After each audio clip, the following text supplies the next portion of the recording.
अस्सलामुअलैकुम। जैसे कि टॉपिक से ज़ाहिर है कि आज का जो हमारा टॉपिक है बहुत ही इंटरेस्टेड होने वाला है, क्योंकि इसमें आज हम डिस्कस करेंगे एंटी एमेटिक्स के बारे में कि उल्टियों के खिलाफ जो अद्वियात इस्तेमाल होती हैं वो कौन सी होती हैं और उनके क्या इस्तेमाल और क्या साइड इफ़ेक्ट होते हैं। तो जो भाई चैनल पर न्यू है तो चैनल को सब्सक्राइब कर दीजिएगा, लाइक कर दीजिएगा और बेल आइकन को प्रेस कीजिएगा। तो चलते हैं बिना टाइम ज़ाया करते अपने चैनल की अपने टॉपिक की तरफ। तो फर्स्ट ऑफ ऑल तो जो आज का हमारा टॉपिक है एंटी एमेटिक्स, जैसे कि थंबनेल में भी ज़ाहिर है एंटी एमेटिक्स यानी जो उल्टियों के ख़िलाफ़ अद्वियात इस्तेमाल होती हैं उनके बारे में। तो इसकी अगर हम डिफिनेशन करें तो ये आसान सी डिफिनेशन होगी, drugs which prevent vomiting. Drugs which prevent vomiting वो अद्वियात जो उल्टियों से प्रिवेंट करें, चाहे तो उनको क्या करें, एंटी एमेटिक्स कहते हैं। तो इसकी हैं 4 ग्रुप्स हैं, याद रखना। एंटी एमेटिक्स जब भी आपको कहीं लेना पड़े या इसके हवाले से इनको ग्रुप के हवाले से आपको 4 का बताना चाहिए। एक है मीटोक्लोप्रामाइड, प्रोक्लोरपिराज़ाइन, डायमेथाइड्रिनेट और प्रोमिथाज़ाइन। तो मैं एक बार फिर दोहरा रहा हूँ, मीटोक्लोप्रामाइड, प्रोक्लोरपिराज़ाइन, डायमेथाइड्रिनेट और लास्ट वन है जो वो प्रोमिथाज़ाइन। तो अगर हम मीटोक्लोप्रामाइड को देखें तो ये इसका ट्रेड नेम ये बाज़ार के अंदर आपको आसानी से किसी मेडिकल स्टोर से मैक्सोटान मीटोक्लोपान के नाम से मिल जाती है। 10 mg की गोली होती है। तो ये ओरली खाई जाती है, यानी जो रूट है इसका ओरल तौर पर होता है।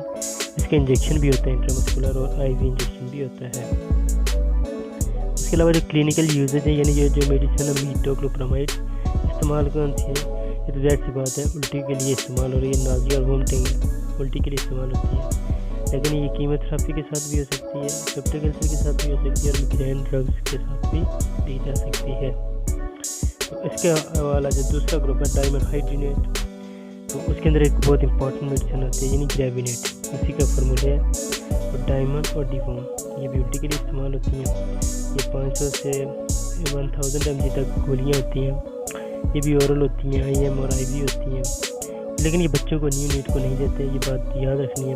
और इसके इस्तेमाल की बात की जाए तो ये भी नाज़िया, वोमिटिंग, उसके अलावा मोशन सिकनेस और ये इन बीमारियों में इस्तेमाल होती है।